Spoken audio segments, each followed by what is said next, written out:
Check, check. Hey, all right, we're on. Look at that. Okay, so for today, we're in Isaiah 41. I did want to mention to you, some people asked about the Holy Sepulchre, and I had not studied the archaeology behind the Holy Church of the Holy Sepulchre. I knew there were a couple of sites in Jerusalem that have been identified as the crucifixion burial of Jesus. One is called Gordon's Tomb and the place of the skull. This particular military guy came to Jerusalem, saw this rock outcropping that looked like the face of a skull and said, this must be it. And they found this garden tomb. No credible archaeologist thinks this is the right place, and here's why. The tomb dates from 700 BC. And the scripture is really clear. It's a new tomb, number one. Number two is this rock outcropping that looks like the face of a skull. The nose fell off of it recently, which means this rock outcropping has been changing radically over 2,000 years ago. We have no idea what it looked like 2,000 years ago. The fact that it looks like a skull in 1904 when that guy saw it, that says nothing about what it looked like in first century AD. And so I don't think that is all that hopeful to me, because they're like, see, this is the picture before the nose fell off when it really looked like a skull. Now it looks like a skull without the nose. And I'm like, well, what did it look like 1900 years before that? Probably nothing like this. So I think the Garden Tomb is a cool place to visit. It's owned by some strong evangelicals. They share the gospel. You do get to walk into a tomb with the rolled stone that has very much the feel of what the Bible describes. But the more I have studied this, and I studied it a lot while we were there and after we got back, the archaeological evidence and historical evidence of the Church of the Holy Sepulchre is off the chart good. Yeah. And surprised me how strong it is. And it, in 2022, they excavated it. 2016, they redid it. And there's a marble slab over the original stone. And they pulled it out. And there's very few pictures of this, by the way. It's hard to find pictures because they won't let you take pictures in there. And so But the National Geographic took pictures in there, and the original stone that was put there by Constantine's mom is deteriorated so much that they put a marble covering over it. But the archaeological evidence, so Hadrian, not Rocky's wife, that's Adrian, not Hadrian. Yo, Hadrian, totally different movie, yeah. Hadrian, emperor, 130 AD, shows up to Jerusalem. He doesn't like Jews, he doesn't like Christians. He renames the city. He turns it into a complete pagan thing. He builds a pagan idol on top of the old temple location, and he builds an idol to Venus and Jupiter on top of the sacred site for Christians just outside of town. The sacred site was the venerated location of the resurrection of Jesus. They have found archaeological remains of the idol built by Hadrian in 130 AD that Constantine's mom cleared out in order to build the Euclidid,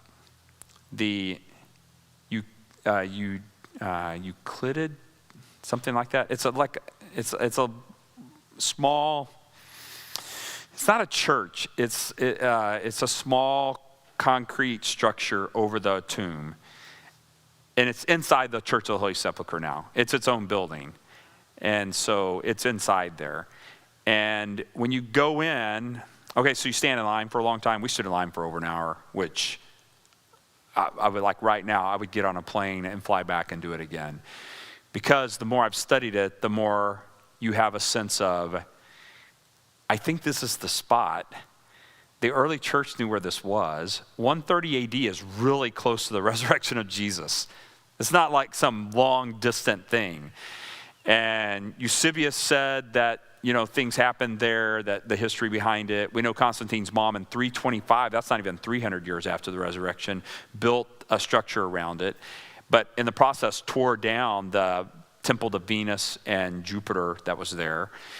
And we know Hadrian built it there. We have historical records of Hadrian building it there. And we know Hadrian built a temple to Zeus on top of the Temple Mount to insult the Jews, and then built this other one to Venus to insult the Christians.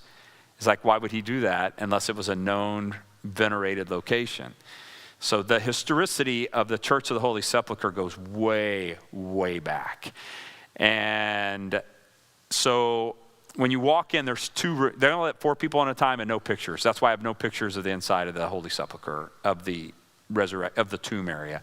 Now there are tombs back behind it that date from 1st century also, and they've left those in the church. And so you can go back and look at what the tombs would have looked like. So even in the Church of the Holy Sepulchre, there are tombs from 1st century AD that they've left there.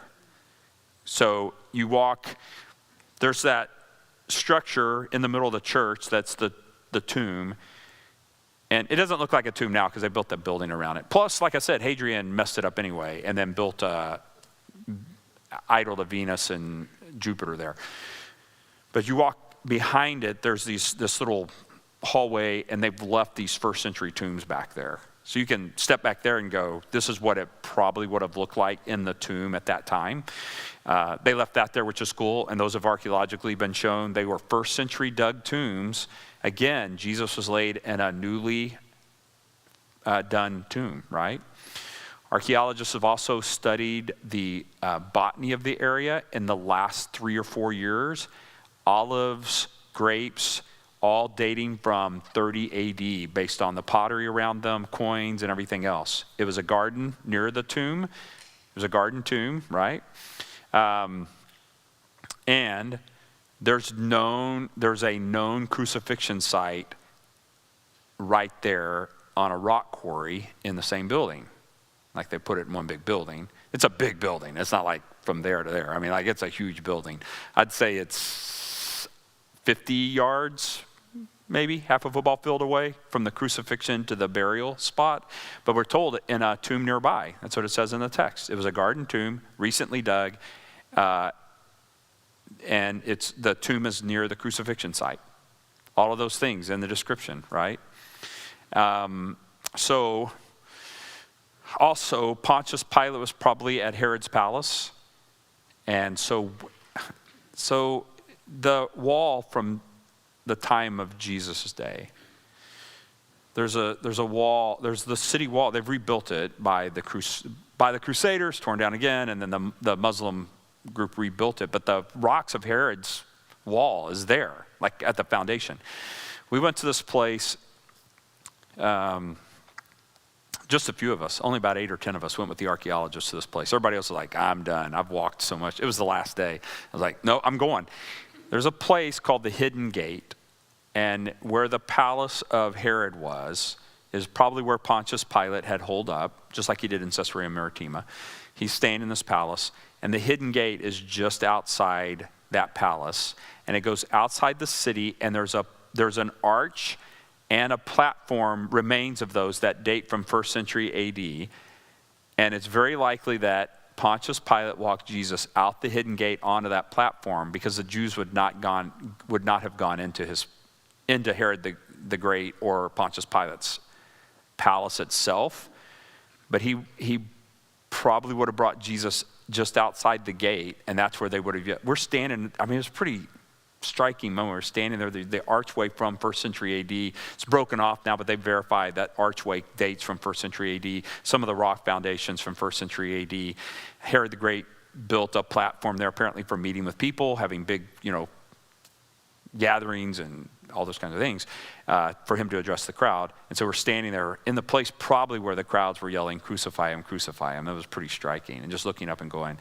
And then you go back through the Hidden Gate. They would have put the crown on him, all those things, and then let him out to be crucified. He bore his cross. The site of the Holy Sepulchre is about 600 to 800 yards from that Hidden Gate to the place of crucifixion. And there, he would have gone through the street, out a gate on the other side, on the back side of Herod's palace, about another 300 or 400 yards up onto the rock quarry. You could totally see him dropping the cross, trying to climb that rock quarry, and then up on there. So when you go into the church, So the archaeologist that's with us, who's unbelievable, he's a really good preacher. We had some of the most meaningful devotions, things like that. But he tells us beforehand, he gives us 30 minutes of the archaeological evidence that this is the site. And he even told us, I'm going to take you all tomorrow to the Garden Tomb, Gordon's Calvary. And he goes, just so you know, that ain't the place. This is probably the place. And then he just starts laying out. And he's a skeptic about all this stuff. And then I went out and researched some more, and people were casually like, yeah, we think this is place. But in 2016, when they start uncovering stuff archaeologically, they're like, oh man. And then when the botany studies came back in 2022, they're like, ugh. And then in 2025, when they verified elements of the altar built by Hadrian, they were like, no, like this is really the place. So that's what's unfolding with this. So this is pretty striking. And so our archaeologist, he spends about 30 minutes, we're outside the church of the Holy Sepulchre, because you're not supposed to talk inside it, which makes sense. I mean, it's a very somber place. So he's describing all this. He's showing us pictures on his iPad. And I told you guys, this guy's an unbelievable archaeologist, because we go to the Israeli Museum in Jerusalem, and we're walking around looking at, from this dig site and that dig site, and he'd show stuff and go, oh, I found this, and he'd pull a picture on his iPad of him finding it. There were 3 items on display at the Israeli Museum that he himself found. I'm just telling you, he's the dude. He digs every summer. He's been digging every summer since the 1980s. There's a famous archaeologist that recently died, and he was good friends with him. He's like one of the premier archaeologists in Israel, and he showed us pictures of him and that guy and one other dude illegally sneaking into Warren Shaft in the middle of the night and taking ropes and going down into Warren Shaft and stuff like that. So like he really knows this stuff. And so he kind of laid this stuff out. But this is a funny thing. He goes, when you walk in the doors, the stairs go up, and what they did is they just left the rock quarry there. And so when you go in, they just built the stairs up on top of the rock quarry. So there's not a bottom floor under it. Like there's a rock quarry. It's like built on the hill. So you come in, and up the hill is a rock quarry. And he said, you go up there, that's the historical site associated with the crucifixion of Jesus. And then you walk in, there's this big stone when you first come in. And that's supposedly the place where the Marys prepared the body of Jesus. To which he said, that is inaccurate, because that stone dates from 1200 AD. That stone wasn't here. He said, it's venerated, and people are there, and they're laying their hands on it, which I get. I mean, like, the whole place does kind of scream, like, real things happen in this place that are eternally shattering, So you walk about another 150, 200 yards, maybe, I'm not that far, no. About another 50 yards from that stone and the crucifixion site over to this stone structure. And so we get over there, and there's a line. It's long. Makes sense. It's also really restricted. They only let 4 people go in at a time, no pictures. They kind of hurry you along because the line is so long. So we get over there, and we're standing beside it, and the archaeologist, he goes, so that's the line to go into the tomb. We're not going to wait on that line. We worship a person, not a place. And he goes, I'm going to show you these other tombs back here. Well, Kim goes. She looked at me like, have we lost our mind? To which I said to her, if we were at Universal Studios, how long would we have stood in a line for a roller coaster? She's like, longer than an hour. I was like, right. This is the biggest place in the world in human history. Like, so Kim's like, well, they were going to leave.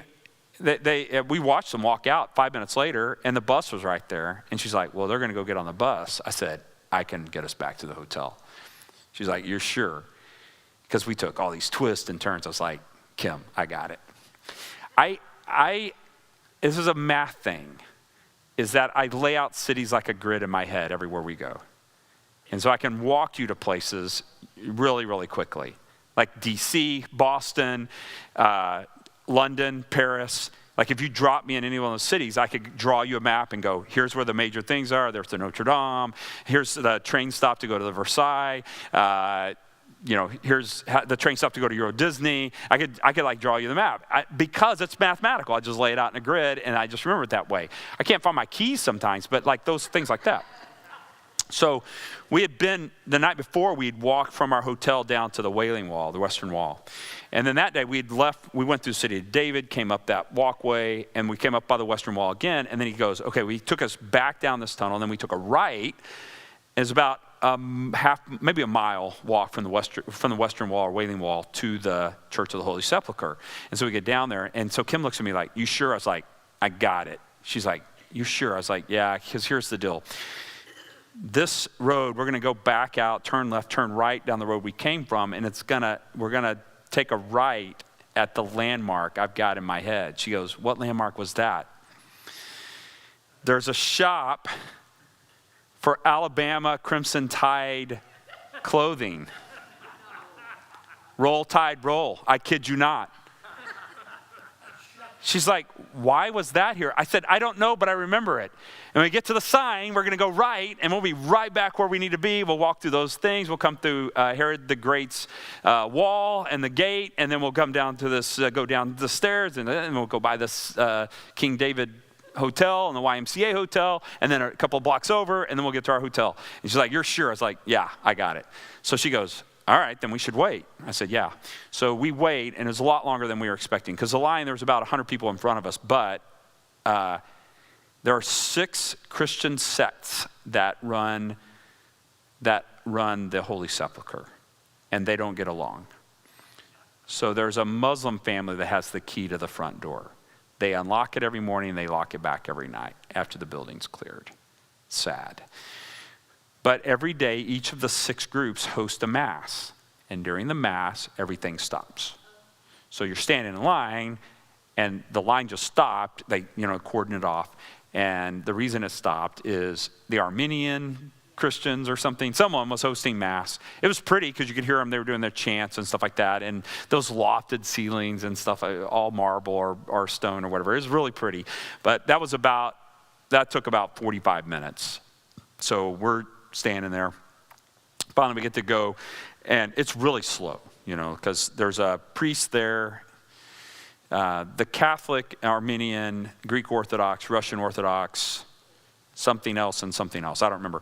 And they take turns monitoring the Holy Sepulchre itself. And they'll go 4 at a time, and when you first walk in, there's a glass around a stone, and they claim, I don't know about this one. They claim, it could be accurate, but they claim that this is the stone on which the angel sat when the angel said, he is not here, he is risen. And they claim it's a piece of the rolled away stone.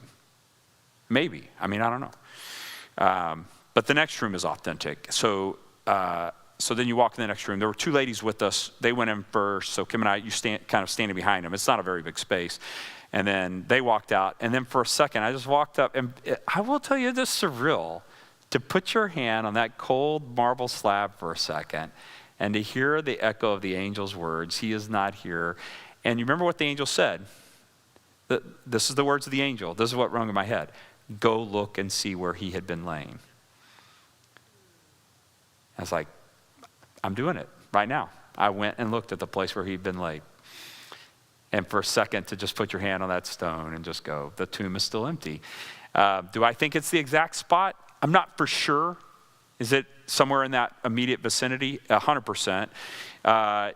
Is it that exact location? Look, these things die slowly in ancient places. And less than 100 years have passed before Hadrian desecrates it. That's pretty good certainty. So, So then Kim and I come out of there, and I go, he said that the crucifixion site was up those stairs. We've already been left by the bus anyway. So dinner's not till 6:30. It's like 5:30. That walk's not going to take us an hour. So let's go up there. So I'm like, all right. So we go up the stairs. I will tell you that the unbelievable the location there. Okay? So you go up these stairs, and first of all, it's the paintings of the walls and the ceilings, and just, is unbelievable. It's just spectacular. I took pictures of the entire thing. But when you walk up, there's a short line. There was not a long line for this one. People get in line. There were 6, 8 people behind us. And so you get in line, and you come up, and there's a table, and then underneath it, there's a hole in the ground with the inscription around it. And that's supposed to be the place where the cross of Jesus was placed. And then on either side, they have these encased glass so you can see the rock quarry. And one of them, in fact, was cracked. Someone dropped something on the poor glass. They're going to have to replace the glass there. But these are the location of the 2 thieves crucified on either side. And you can look down and see the rock quarry. Like, it was pretty, I don't know. We spent about 45 minutes up there just basking. And I'm not sure if this is the exact location of the crucifixion of Jesus, but it's not far from this spot. And watch person after person come and just kneel down. You have to kneel down underneath this thing. I don't know why they did that. Maybe to protect it. I'm not sure. I didn't ask. But people come and they just, for a second, they just put their hand on that hole and pray. I found that really, really, that was almost as impactful as the empty tomb site. And to see the place where the thieves might have been crucified next to them. This was a known crucifixion site by the Romans. The city wall is within eyeshot, which is where they would have crucified you, so everyone in town could see. Don't mess with the Romans. There's a road that runs right in front of it, and then across the road and down a bit is where this garden tomb was. I think it's the real place. And I had never really studied the Church of the Holy Sepulchre with any detail. There's a bunch of stuff in Israel and archaeologically that I had studied extensively, and when we got there, I was like, yeah, this is just like I remembered it. But I had not studied that church because my skepticism is a little bit up on sacred sites like that. Like, do they really know? Like, there's a church for the widow at Nain's healing, or, she raised her son. Is it the exact spot? I don't know. It's the same spot of Nain. I wanted to go there. We didn't get to go there because I'm interested in church history. So I'd like to go into the church, We didn't go to the Church of the Annunciation in Nazareth. He's like, the traffic's terrible. We'll never get in there and out. We didn't go to the Church of the Nativity either. Same thing. He's like, no one knows the exact location where Jesus was born. This is crusaders picking stuff. So all of those kinds of, in fact, there's a church to St. Anne. Do you know this? It's supposedly the location where Mary was born. My skepticism on that spot is 100%. There's no way it's the right spot. She's from Galilee. Why was she born in Jerusalem, inside the city? That makes no sense at all. And it was French Crusaders identified it around 1200 AD. Like, yeah, you are an archaeologist. You guys are making stuff up. Cool church, though. Was worth the visit. Best echo effect I've ever heard. You sing in there, and the end of the song, you stop the line. For 5 seconds, it keeps going. It was unbelievable. Yeah. So there's stuff like that. In Jerusalem, you just go, or Israel, you just go, It's more a church history thing than it is like an actual location. But the Church of the Holy Sepulchre, I have shifted pretty dramatically on that location. I think it's the right spot. I think it's authentic. And I would say it was one of the more meaningful moments of my life to stand in the empty tomb for a second and go, millions and millions of Christians have come here and for a second said, come see the place where he had been laying. So, yeah. So we get back to the hotel, we're eating dinner, and the crucifixion, like I said, we spent way more time there. People were like, well, we were the only 2 that stayed. They're like, was it worth it? And we're like, yes. So, and we walked back. It took us about 30 minutes to get back to the hotel, but I walked us right back to it. Like, I had no problem finding it. So, the next day, about 8 people that we'd become friends with all went that evening and waited in line. And so, yeah, so I would love to just do this. Let's just go get on a plane, fly to Tel Aviv, take an Uber to Jerusalem, go to the Wailing Wall, go to the David's Palace, walk through down to the Pool Siloam, walk the path up to the Wailing Wall, go to the church. I did this all in one day. Started the southern wall, went to David's Palace, walked through the tunnel down to Pool of Siloam, walked the pilgrimage road from the Pool of Siloam up to the western wall, up on the Wailing Wall platform, from there out to the Church of the Holy Sepulchre. That was my day. Yeah, so you're standing in the palace of David, and you're standing in the empty tomb in the same day. Huh? When am I taking you guys? So some people ask me that. By the way, I will not do a tour again. Dr. Delancey is amazing, spectacular, and I highly recommend him. But most of the places we went to, I wasn't gaining new information. So we go to Arad. I'd studied Arad extensively. We went to Beersheba. We went to Lachish. You guys know I'm obsessed with Lachish. It was cool to go there and see it in person, but I'd done multiple presentations on the city, on it. Masada, I'd done multiple studies on Masada. Places I hadn't that really blew me away, the Herodian, I did not know enough about that spot. That place was really cool. It's in Bethlehem, and man, was that place cool. And then I didn't know about Magdala. They found it in 2009. I knew nothing about it. And they said we were going to Magdala. I was like, all right, Mary Magdalene's home. It's only mentioned briefly at the end of Matthew 15 that he went into the region of Magdala. But the only other reference to Magdala is Mary Magdalene. So I was like, all right, okay, that place was amazing. Oh, wow, was that place cool.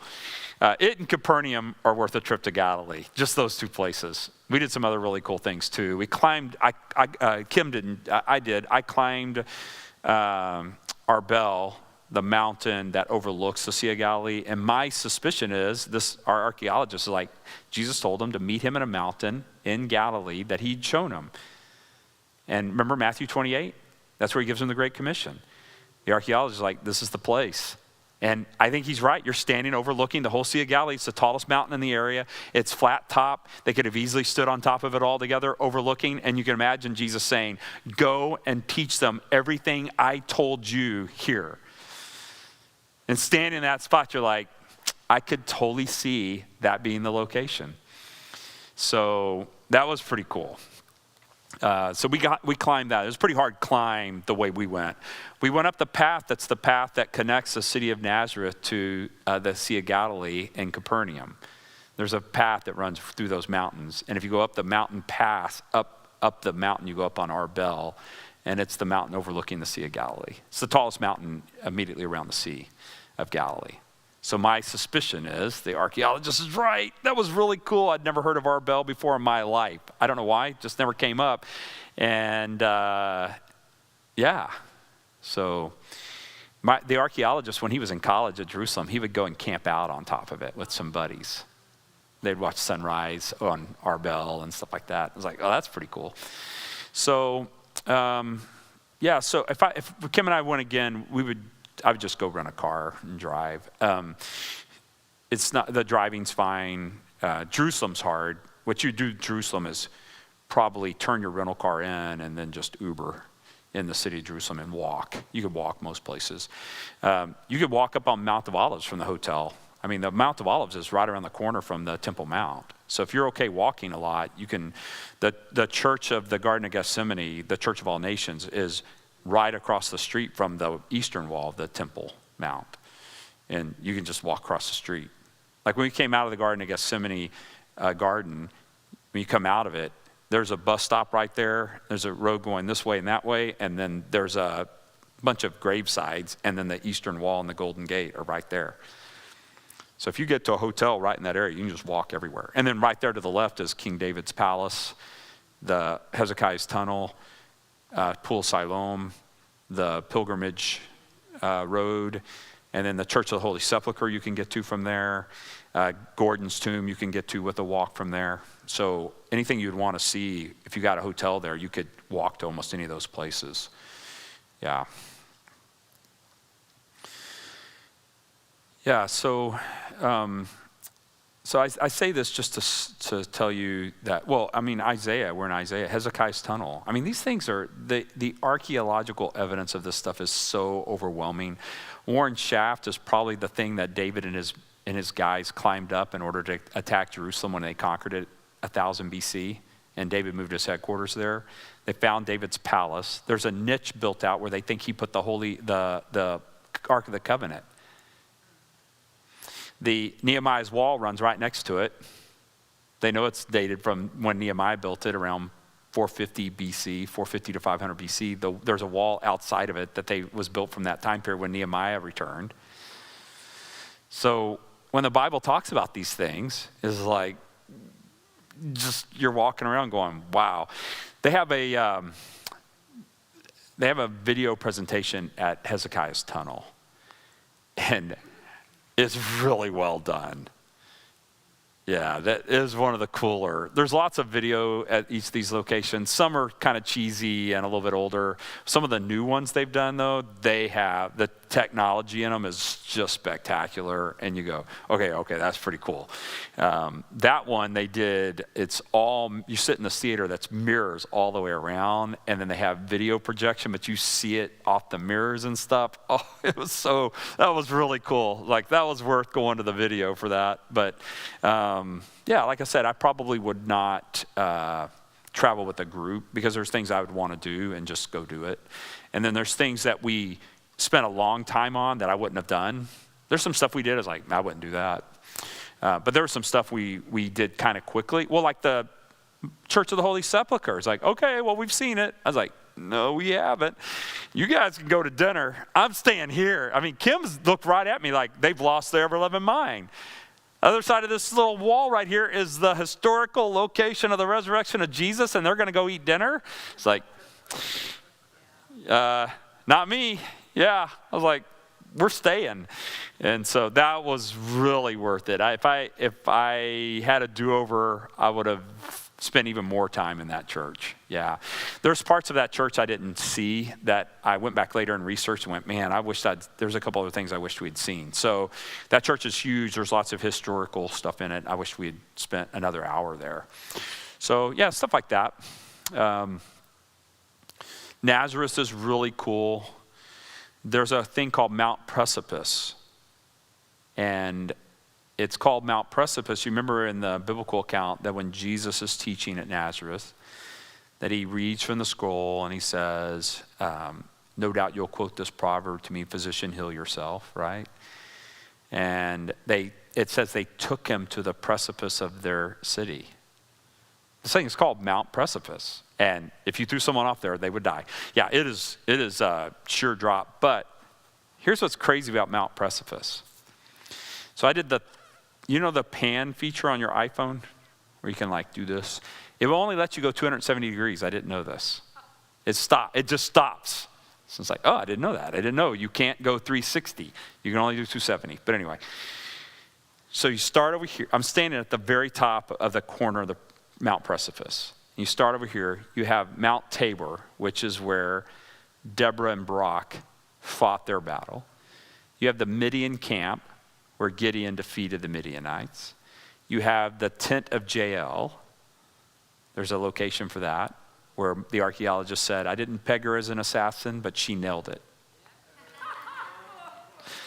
Dark humor, but it's 3,500 years, so I think it's okay, right? So enough times past where you can go, that's probably okay. Right next to that's the Widow at Nain Church. Right next to that's Mount Gilboa, where Jonathan and Saul are killed by the Philistines, and then their bodies are taken to Beth-shan, which we went to also. Beth-shan's a really cool visit. But and then right next to it is Jezreel, the Valley of Jezreel, Megiddo, Mount Carmel, and then the city of Nazareth. You can see all of those from Mount Precipice just as you turn. It's pretty crazy. All these biblical events. And then Jesus grew up there. And so you know that this was part of their teaching, part of their thing. There's that Mount Tabor. That's where, there's Mount Gilboa where Jonathan and Saul were killed and taken to Beth-shan. And when Jesus walked to Sea of Galilee, Beth-shan's on the Sea of Galilee. It's one of the Decapolis cities. It's the only Decapolis city on the eastern side of the Sea of Galilee. It's a Roman city during that time. But during the time of Saul and Jonathan, there's a hill up above Beth-shan. It's a small little hill of a couple of acres. There was a town there, and that's where the Philistines had taken over a garrison there, and they hung Saul and Jonathan from the city gate. From the city, inside the city. And remember, there's some non-Jewish people who were favorable toward them, and they came and stole their bodies and gave them proper burial and that kind of thing. So went to that location, but that's right there. So Jesus just walking around all this history. So there's things I learned that really changed my perception of synagogues, the Sea of Galilee, the Galilean region, the ministry of Jesus. My perception of those things are different now. I had pretty good archaeological understanding of a lot of these things, but man, I refined some things. Just understanding the way that we walked, Kim didn't, but I did. I did some dumb things with this archaeologist. He's like, they just opened this new trail from Chorazin down to Capernaum. Anyone who wants to walk it. If you don't want to walk it, you can take the bus and you'll go to these other two spots. I'm like, we're walking, let's do it. So we go walking down. Yeah, they just opened it and it's not open all the way because we got down and it dead ended at a barbed wire fence. We're army crawling under the barbed wire fence into the backyard of this dude's orchard. I mean, I don't know. He's like, oh, that didn't end the way I thought. So we're walking around on this dirt road through this massive orchard, and like we go this way, come back over here, and then here. It was supposed to be a 3-mile walk. It was 5 because we had no idea where we were going. And we popped out on this road, and there's Capernaum. Yeah, so that was cool. And because he's like, Jesus and his disciples would have walked this path. So we're walking this path. I was like, I bet Jesus and his disciples did not army crawl under this barbed wire fence. And I bet they did not walk aimlessly through this dude's orchard. So I'm going out on a limb here and saying part of this was the steps of Jesus. The other part is the steps of fools. So, yeah.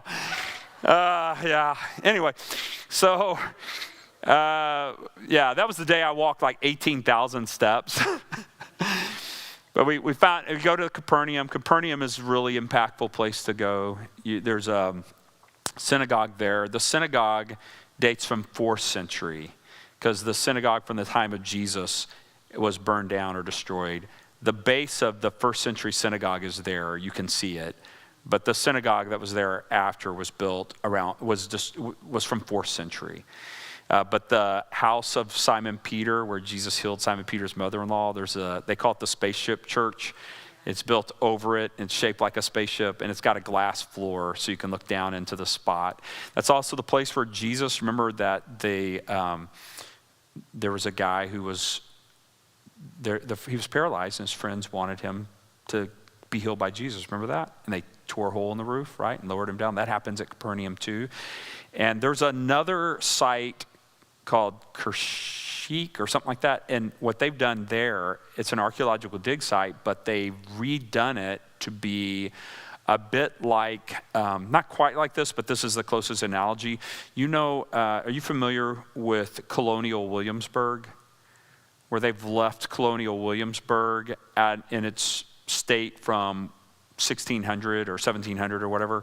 And every year the Virginia Congress goes and meets in the original. They do it once just out of tradition. Every year they go meet there.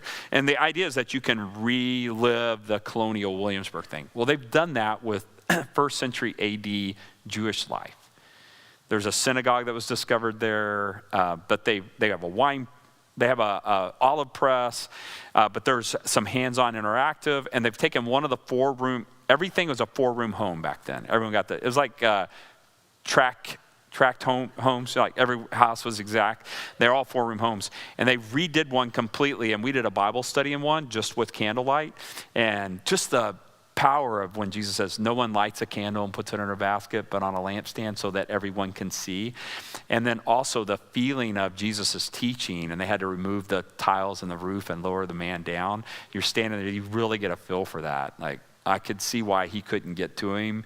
This room is not very big. We only had 48 people, and you couldn't have gotten a paralyzed guy to Jesus for sure. And they packed in way more than that. Well, that took place in Capernaum. And so it's kind of cool to be in a setting like that. So, I learned a lot about synagogues, really refined my thinking on synagogues. The synagogue found at Magdala in 2009. That was an incredible visit. And Magdala is my favorite visit just from cool factor. Like, it was cool. Catholic Church came in, after it was found, they came in and built a church, okay? And the church, because of Mary Magdalene and the woman with the issue of blood was also healed in this area, right? Jairus and all that. Jairus, a synagogue official, all of those things. All right. So they have a prayer room that has this massive mural, and all it is from like the knees down of people, and this one lady's finger touching the hem of the garment of Jesus. It is really, like just stunning. And then up in the rotunda, they have 8 pillars, and the 7 women from the ministry of Jesus are named on each of the pillars, but they left one blank. Because I was like, why didn't they just put 7 in? They left one blank. And you read the literature, it says, for all the faithful women since. They left it blank. It's like, that was pretty touching. Then you walk into the church, and the pulpit, so it's glass because the Sea of Galilee is 100 feet the other side of the window. And the pulpit is a boat. Okay? So the pulpit's a boat. And when you're standing there, you see it, but if you sit down, the boat's floating on the Sea of Galilee. Yeah, it's genius. So it's like Jesus teaching from the boat on the Sea of Galilee. So I thought that church was really cool. The nun and the priest that met us, she just laid the gospel out, like unbelievable. She said, we're here to proclaim Jesus to the world. Everyone who visits, we want them to know that Jesus is our Savior and that the ultimate healing is through faith in Him and the hope of eternal life. We've had people come here and pray and experience, a few people even physical healing, but we're really here ultimately to point people to Jesus. It was unbelievable. I was blown away by that experience. The priest, he talked to me for a little bit, super gracious guy. And I got the feeling that this church has a strong, even though Catholic by background, is a strong evangelical witness. There was very strong talk about Jesus, his death, resurrection, faith in him, eternal salvation. It was really, really touching. And so that was my favorite, just cool factor for visit. And then to walk through the remains of Magdala that had just been uncovered in the last 15 years was also pretty striking. There's a synagogue there. So far they've found 8 synagogues in Galilee. There may be more. There's one at Chorazin. There's one at Capernaum. There's one at Magdala. Those 3 cities, you could walk from Chorazin to Capernaum to Magdala in 3 hours, maybe 4 hours. 2 hours, Chorazin down to Capernaum, assuming you don't get lost in the orchard. And then 2 hours, maybe, not even that. It's 3 miles. You can walk 3 miles in less than an hour, or about an hour, 20 minutes an hour. You can walk that. Just along the shore from Capernaum to Magdala. And then from Magdala to Tiberias, another 4 miles. Tiberias is where we stayed on the Sea of Galilee, which was really cool. And then from Tiberias to Bethshan is about another 3 miles, where Saul and Jonathan were taken after their death. And then you walk around the other side of the Sea of Galilee. We went to Hippos, and Hippos is the site. If you look down to the right at Hippos is one of the Decapolis, pagan cities. You remember Jesus comes there. Hippos isn't named, it just says the region of the Decapolis. But that's where he encountered the demon-possessed man. Remember that? Remember what happens? Cast demons into the pigs. What do? Run off a cliff into the Sea of Galilee. That cliff's right there. It's clear as day. It's the only place around the Sea of Galilee that could happen. There's a cliff that runs right into the Sea of Galilee. And you can see it from Hippos looking down. You're like, well, that's right where they ran into the Sea of Galilee. Pretty striking stuff. So, yeah, the biblical accounts are not 3rd century European inventions, because there's no way you can get this accurate. So I draw this conclusion from it. The biblical accounts are historically and archaeologically verifiable. So we have a few options. One is that Jesus is an incredible rabbi, and the disciples so distraught, they got confused and they thought they saw the resurrected Jesus. They did not invent a myth about him, because they all paid with their lives. Why in the world would you go, hey, I got this perfect lie. We can really get... They got 11 of the 12 are martyred. Why in the world would they stick to the lie? So they did not make up the story of Jesus' resurrection. One option is, well, the main option is Jesus rose again from the dead. Option two is they were convinced they saw him. They saw someone just like him. This person, the problem with that is he presents to them 14 different times in Jerusalem, in Galilee, along the sea, at Mount Arbel, on the Mount of Olives, like multiple people all at once in different locations. That makes that really hard to believe that they just got confused or they got overwhelmed. Thomas is touching hands and feet a week after the other disciples told him, we saw the resurrected Lord. He walks to Emmaus with the two, with the couple, right? We have Arbel and the Great Commission. Before that, he's down on the Sea of Galilee. They've venerated that site too, where Jesus cooked breakfast and told Simon Peter, right? Feed my sheep. There's a little chapel for that too. But I don't know if they got the right spot on that one. It's right next to Capernaum. But, and so you have that appearance, right? Then you have Mount of Olives. So on the Mount of Olives, there's a Church of the Ascension. We didn't get to go to that church. I'd kind of like to, but it's tense on the Mount of Olives because it's mostly Muslim controlled. So there's some tension there.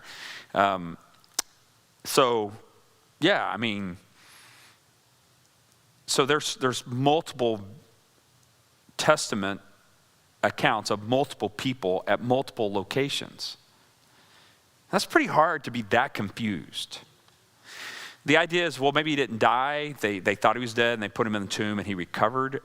He was scourged and crucified and a soldier run a spear through his ribs. Even if he had somehow revived, he's not the next day going, fill my hands and feet. Meet me on Mount Arbel. He's in a stinking ICU unit for months recovering from this. So they wouldn't have looked at him and said, he's raised. They'd have looked at him and said, you look terrible. Get him to a doctor. So that one doesn't make any sense. So I do think... And then when you add into the historicity and the early church attestation, along with Hadrian's attempt to, desecrate this site, the Church of the Holy Sepulchre is added to this as evidence. We have either the disciples were just really confused. They believe he rose, they're just really confused by it, or he really rose. We don't have a lot of other options. The swoon theory that he recovered just doesn't, there's no way. Even if he'd recovered, this would be months in therapy. So, he wouldn't be able to walk. The scourging alone, he wouldn't be able to walk. You talk on top of that, they crucified him. He's not like suddenly, I feel better. Thanks. I feel a lot better today. And the Romans, you know what happened if you failed to sufficiently execute your criminal? You got crucified. You think they're taking this chance? There's no way. No Roman soldier is taking this chance. So this idea, swoon theory is just stupid. The only options are he rose again from the dead, or the disciples were absolutely convinced through some confusion he rose again from the dead. But confusion spread over 40 days and 5+ locations with multiple witnesses, including 500 at one time. That seems like some pretty serious confusion. If it was just the women, if it was just Mary Magdalene at the tomb only, you could say, man, she was so distraught. She did confuse him with the gardener. She just got confused over that. If that was the only testament we had, we might could go. But 14 appearances to multiple people, including 500 at one time, confusion doesn't seem to answer this either. And we can trust the Gospels with the details of synagogues, locations, Sea of Galilee, City of Jerusalem, all these details, the Samaritan community, Jordan River, all of these details are exactly as you find them now. So this isn't a 3rd century invention of Europeans taking the myth of Jesus and let's turn it into something. it's not consistent. That if you were doing that, there's no way you're getting the historicity of these little towns and synagogues accurate. Just impossible. So I was a believer in the resurrection, okay? So just so we're clear on this. But I walked away from this a little different than before in that I don't see the resurrection as this is just a place of faith with some pretty good corroborating evidence. I walked away from it going, the evidence is kind of smacking people in the face, and you have to want to not believe it. And when you have archaeological evidence from the last even 5 years at the Church of the Holy Sepulchre, where they're like, yeah, it's a garden tomb, 1st century, there is a garden there, there is a rock quarry where they crucified people. This does look like Hadrian tried to desecrate it. I mean, that's just one example of just dozens I could tell you about from this trip. I don't think they're making stuff up. So my confidence in the resurrection was already super high anyway, obviously. But I walked away from it going, man, to deny it is actually a pretty big work in intellectual gymnastics. So my understanding of those things and a feel for the biblical. So we would sit at Capernaum and read through the biblical accounts, and you can just see them unfolding. Like it's perfectly laid out exactly the way the Bible describes in the Gospels. And yeah, pretty impactful. So we should go. You want to go? Yes. Yeah, get us a van and drive. We can't take a formal tour. You have to have an Israeli archaeologist or tour guide with you. But if just some friends are hanging out, you can do it. But you can't go tour guiding, which means you got to go buy your own tickets every time and all that. It'd be a hassle. But we just walked in everywhere and out. They never checked tickets or nothing because we were on the tour. Like they paid for it in advance. This would take a little more work. You'd have to go to the ticket window, buy tickets and stuff like that. But I'm going back, but I'm going to go back and focus in on stuff I really want to see. Yeah. All right. Yeah. All right. Well, okay. So I'm appreciative of Richard did a great job teaching Isaiah 40. Isaiah 41, speaking of archaeology, has an allusion to Cyrus the Great in verse 2 and 3. A lot of people view that as a prediction of Cyrus the Great's work. So, all right. Well, let's pray. God, you're good and kind. Thank you for your word and for the truth of the scripture. We praise you.